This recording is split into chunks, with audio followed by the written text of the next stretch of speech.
जय माता दी। मेरे चैनल में आप सभी का स्वागत है। वीडियो अंत तक देखें, कमेंट में जय माता दी जरूर लिखें। पावन व्रतों में से एक है प्रदोष व्रत, जो भगवान शिव और माता पार्वती की कृपा प्राप्त करने का अत्यंत फलदायी व्रत माना गया है। यह व्रत प्रत्येक पक्ष की त्रयोदशी तिथि को किया जाता है और विशेष रूप से संध्या काल में इसका महत्व अत्यधिक बढ़ जाता है। प्रदोष व्रत को करने से भक्तों के सभी पाप नष्ट होते हैं, रोग शोक दरिद्रता का नाश होता है और जीवन में सुख शांति व समृद्धि का वास होता है। यह व्रत शिव कृपा का सजीव प्रमाण है। प्रदोष व्रत का पौराणिक महत्व। पौराणिक मान्यताओं के अनुसार प्रदोष काल में भगवान शिव कैलाश पर्वत पर आनंद तांडव करते हैं। उस समय समस्त देवता, ऋषि, गंधर्व और अप्सराएं उनकी स्तुति करते हैं। कहा जाता है कि जो भक्त इस समय शिव जी की सच्चे मन से पूजा करता है, उसकी सभी मनोकामनाएं पूर्ण होती हैं। स्कंद पुराण, शिव पुराण और पद्म पुराण में प्रदोष व्रत का विशेष वर्णन मिलता है।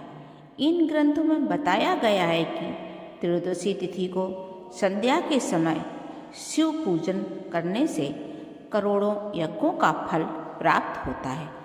जो भक्त भक्ति और श्रद्धा से इस व्रत को करते हैं, उनके दुख दर्द दूर हो जाते हैं और मनोकामना पूर्ण होती है। प्रदोष व्रत की कथा इस प्रकार है। बहुत प्राचीन समय की बात है। एक नगर में धर्मशील नाम का एक विद्वान ब्राह्मण रहता था। वह वेद शास्त्रों का ज्ञाता था, परंतु उसका जीवन अत्यंत निर्धनता में व्यतीत हो रहा था। उसकी पत्नी पतिव्रता और शिव भक्त थी। दोनों आनंद से रहते थे और दोनों अत्यंत श्रद्धा से भगवान शिव की पूजा करते थे, परंतु उनके जीवन में कष्ट कम नहीं हो रहे थे। एक दिन धर्मशील ब्राह्मण अपनी पत्नी से बोला, प्रिय, हमने जीवन भर धर्म का पालन किया, फिर भी हमारे कष्ट समाप्त नहीं हो रहे। क्या हमारे भाग में ही ऐसा लिखा है? पत्नी ने शांत भाव से उत्तर दिया, स्वामी, शिव जी पर पूर्ण विश्वास रखिए। वे भक्तों की परीक्षा लेते हैं, परंतु अंत में उन्हें कभी निराश नहीं करते। कहते हैं, उसी नगर में एक दिन एक वृद्ध साधु आए। उनके तेजस्वी मुख से दिव्यता झलक रही थी। धर्मशील ब्राह्मण ने उन्हें आदरपूर्वक भोजन कराया और अपनी व्यथा सुनाई। साधु ने कहा, वत्स, तुम दोनों प्रदोष व्रत नहीं करते हो, इसी कारण तुम्हारे कष्ट दूर नहीं हो रहे। त्रयोदशी के दिन संध्या काल में शिव पूजन करो, तुम्हारे सभी दुख दूर हो जाएंगे। साधु के वचन सुनकर दोनों दंपत्ति अत्यंत प्रसन्न हुए और उसी दिन से प्रदोष व्रत का पालन करने लगे। पहले ही प्रदोष व्रत के दिन ब्राह्मण की पत्नी ने पूरे विधि विधान से उपवास रखा। संध्या के समय दीप जलाकर शिवलिंग पर जल, दूध, बेलपत्र अर्पित किए। वह पूरी रात शिव नाम का स्मरण करती रही। कुछ समय बाद उसके जीवन में परिवर्तन आने लगा। धीरे धीरे घर की स्थिति सुधरने लगी, परंतु भगवान शिव भक्तों की परीक्षा भी लेते हैं। एक दिन अचानक ब्राह्मण गंभीर रूप से बीमार पड़ गया। घर में धन का अभाव था। पत्नी ने फिर भी प्रदोष व्रत नहीं छोड़ा। उसने मन ही मन कहा, हे भोलेनाथ, चाहे कैसी भी परीक्षा हो, मैं आपका व्रत नहीं छोड़ूंगी। और उसी टाइम शिव जी की कृपा का चमत्कार हुआ। उसी प्रदोष की संध्या को भगवान शिव स्वयं वैद्य का रूप धारण कर उनके घर आए। उन्होंने ब्राह्मण को औषधि दी और कहा, डरो मत, शीघ्र स्वस्थ हो जाओगे।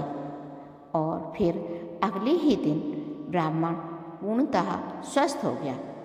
पत्नी समझ गई यह सब शिव कृपा ही है और दोनों की श्रद्धा और भी बढ़ गई। राजा एक कथा के अनुसार राजा चित्रभानु की कथा है। एक अन्य कथा में राजा चित्रभानु पितृपाती और धर्मात्मा थे, परंतु उन्हें जीवन में अनेक कष्टों का सामना करना पड़ा। एक बार वे वन में शिकार करते हुए रास्ता भटक गए। भूख प्यास से व्याकुल होकर वे एक आश्रम पहुँचे।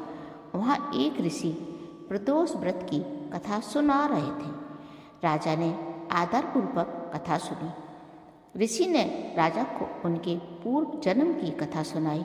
पूर्व जन्म का रहस्य। ऋषि बोले, हे राजन, पूर्व जन्म में तुम एक निर्धन व्यक्ति थे। एक बार अनजाने में तुमने प्रदोष व्रत किया था। उसी पुण्य के प्रभाव से तुम इस जन्म में राजा बने हो, परंतु अब उस पुण्य का क्षय हो रहा है। यदि तुम पुनः प्रदोष व्रत करोगे तो तुम्हारे सभी कष्ट दूर हो जाएंगे। राजा ने तत्काल प्रदोष व्रत करने का संकल्प लिया। प्रदोष व्रत का ऐसा प्रभाव हुआ कि राजा चित्रभानु ने पूरे राज्य में प्रदोष व्रत का प्रचार किया। स्वयं राजा और रानी ने विधि पूर्वक उपवास रखा। कुछ ही समय में राज्य में सुख शांति लौट आई। वर्षा समय पर होने लगी, प्रजा सुखी रहने लगी। भगवान शिव ने राजा को स्वप्न में दर्शन देके कहा, वत्स, तुम्हारी भक्ति से मैं प्रसन्न हूँ। प्रदोष व्रत की विधि संक्षेप में। प्रातः स्नान कर स्वच्छ वस्त्र धारण करें, व्रत का संकल्प लें, संध्या काल में शिवलिंग की पूजा करें और उसके बाद में जल, दूध, शहद, बेलपत्र अर्पित करें और ओम नमः शिवाय मंत्र का जाप करें। उसके बाद कथा सुनें और फिर आरती करें। प्रदोष व्रत का फल रोगों से मुक्ति दिलाता है, धन, संतान और सुख की प्राप्ति होती है, पापों का नाश होता है। शिव कृपा से जीवन में शांति होती है। प्रदोष व्रत केवल एक धार्मिक परंपरा नहीं है, बल्कि श्रद्धा, विश्वास और धैर्य की परीक्षा है। जो भक्त सच्चे मन से इस व्रत का पालन करते हैं, उसके जीवन में भगवान शिव स्वयं मार्गदर्शक बन जाते हैं। जो कथा को श्रद्धा से सुनता या पढ़ता है, उसे भी व्रत का पुण्य फल प्राप्त होता है। ओम नमः शिवाय। ये कथा शिव कृपा से पूर्ण है।